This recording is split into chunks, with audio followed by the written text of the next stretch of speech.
สบายดีสบายดีและสวัสดีบรรดาแม่พี่น้องหมดสุผู้สุขคนอีกตื่มเส้นเก่าเส้นเคยเนาะสบายดียามแรงๆพี่น้องพอดีตะกี้อีแม่โทรมาเนาะโทรมาบอกโทรมาหาบอกให้เมื่อบานเนาะพอดีงัวเนาะงัวของเฮานี่แหละงัวอีพอที่เพิ่นเลี้ยงเนาะยังเหลือ2 โตวงัวเกิดปีแล้วเนาะกำลังใหญ่กำลังงามพี่น้องถือเขาเจ้าฟันว่าเป็นไรฟันคนเราว่าเป็นอันนั้นไปติ๊กเพิ่นเอามื้ออื่นมาแต่เช้าก็ยังได้ที่คำจักโมงอ่ะท่านนี่เอาเคยว่ามื้ออื่นมาแต่เช้าก็ได้วันนี้อ่ะแล้วงัวดูงัวไอ้ขามือดะวันที่นี้ซ้ำมือดะมีมื้อนี้ตอนแรกนี่ก็อ่าก็สอกหาพระบ่เห็นพระนี่เดี๋ยวนี้พออีเรื่องก็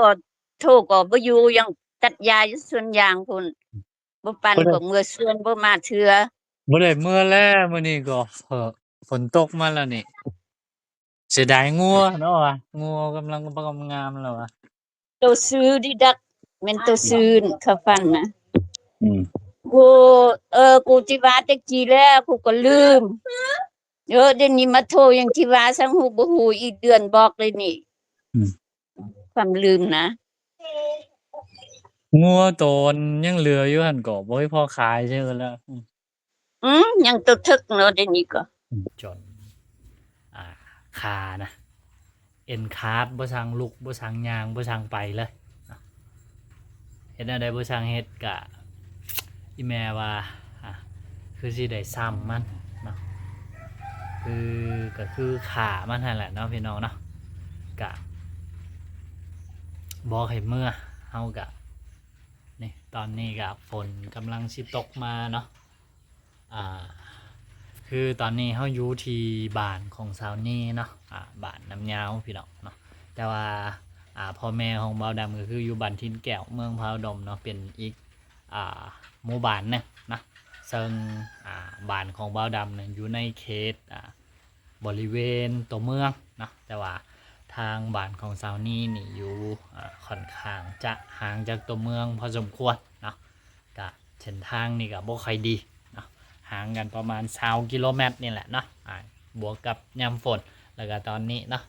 ฝนกำลังตกมาพี่น้องเนาะก็เฮากะบ่สั่งสิเมื่อเนาะบ่สั่งสิเมื่อซอยทาง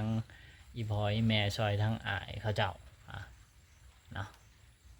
สามงัวตัวนั้นฮัดเนาะทอพี่น้องงัวบักงามๆเนาะงัวกำลังใหญ่กำลังงาม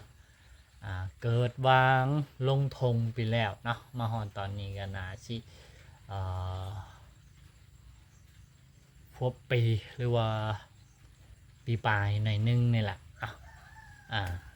คือกำลังใหญ่กำลังงามแหละกับอีพอกับเลี้ยงทุกมือกับบางมือกับปล่อยมันไปเลาะกินหญ้ากินตองสินะเท่าที่แม่เราสู่ฟังตะกี้ก็คือแบบไปกินหญ้าแคมป์นาเขาเจ้าเนาะบ่ทันได้ไปนาเขาเจ้าซ้ำเนาะบ่ทันได้ขึ้นไปนาเขาเจ้าไปกินหญ้าเรียบแคมป์นาเขาเจ้าว่าซั่นแล้วก็อยู่ๆกับเจ้าของนานะเจ้าของนาที่ว่าตรงงัวหันไปกินหญ้าอยู่ไกลๆบริเวณนั่นน่ะเอาพามาไล่ฟันนะซั่นเนาะก็อยู่ซื่อๆนี่แหละเอาพามาไล่ฟันก็เฮาก็บ่ฮู้ว่าเป็นหยังจึงว่าเอาพามาไล่ฟันงัวจังซั่นน่ะมีใจ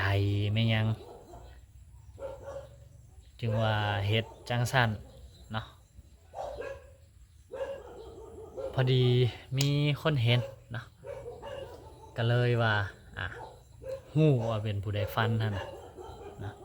ก็เว้ากันก็ทางเฮานี่ก็บ่มันนั่นแม่นหยังแหละมีแต่ว่าสิให้เขาเจ้ารับผิดชอบงัวแล้วก็แล้ว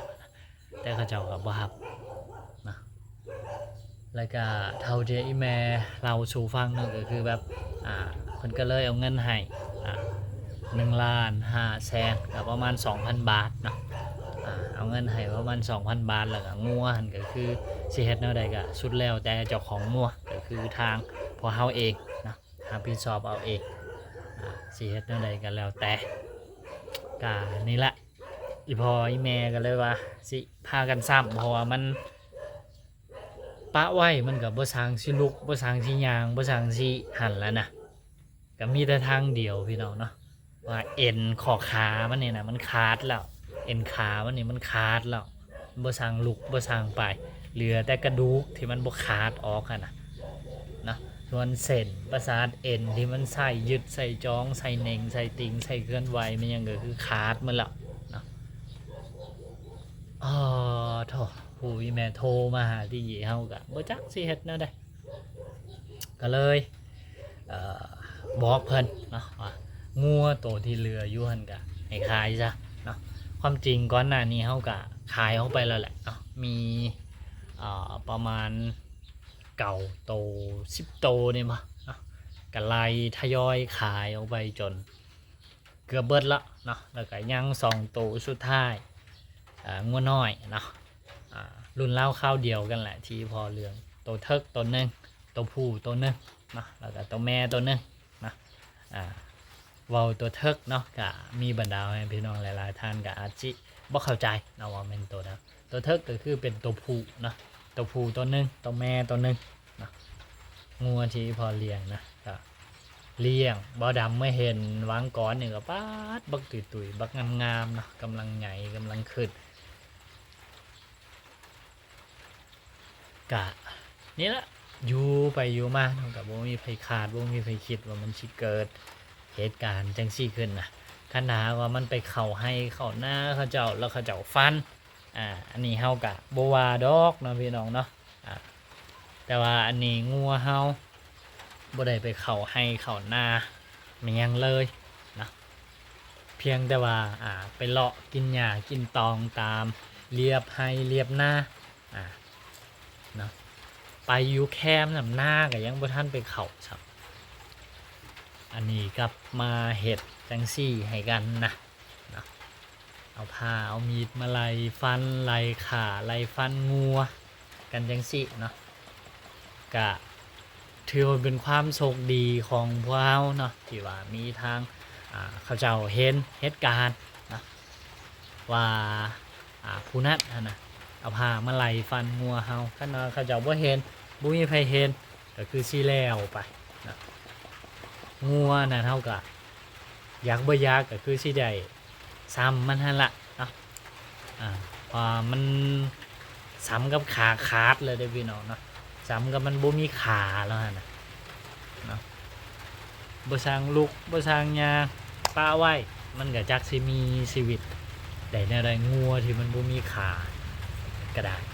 เนาะ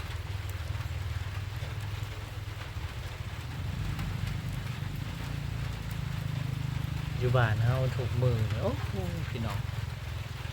คือความจริงบ่ดำก็บ่ได้ยักตำหนิบ่ได้ยักเว้าให้คนบ้านตัวเองดอกเนาะคันมันบ่หนักบ่อันนั้นแท้ๆนะเพราะว่าบ้านเฮาจังใดมันก็คือบ้านเฮาน่ะแต่ว่าบางครั้งมันก็อดบ่ได้อีหลีเนาะพี่น้องเนาะคันว่าบ้านเฮามันบ่ดีให้หายนะคนบ้านเฮาบ่เว้ากันเองมันก็บ่มีไผที่ว่าสิกล้ามา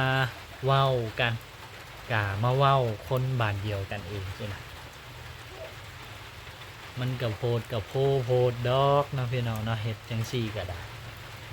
งัวมันก็อยู่ของมันดีๆมันก็กินหญ้ากินตองของมันดีๆสินะก็ไปไล่ขาไล่ฟันมันก็บ่อยากคักบ่อยากแหน่ปานใดหั่นแหละเนาะพี่น้องเนาะการนี้ละแม่ก็เลยโทรมาบอกให้เมื่อเขาก็คือสิบ่สร้างเมื่อน่ะได้กี่ก็ขอพี่แม่แล้วคันว่าเมื่อก็คือสิเป็นมื้ออื่นพุ่นนะนี่ตอนนี้ก็น้องเมย์ครับตอนนี้ก็ สบายดี ไปช่างมา สบายดีนะไปท่านน้องเพชรไหมสบายดีเด้ สบายดีนะ เดี๋ยวคนนั่นน่ะไปค่ายมาเพชรมา เดี๋ยวจักพัน ได้80 นะกับประมาณนี้พี่น้องเบิ้งมืออื่นพุ่นละ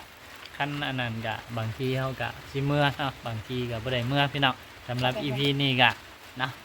ทำนี้พี่น้องพบกันไหม EP ต่อไปเนาะสบายดีเขามาขอบใจบรรดาไว้พี่น้องหมดทุกผู้ทุกคนที่ว่าคอยเข้ามาติดตามและให้กำลังใจเสมอมาเนาะสำหรับ EP นี้สบายดี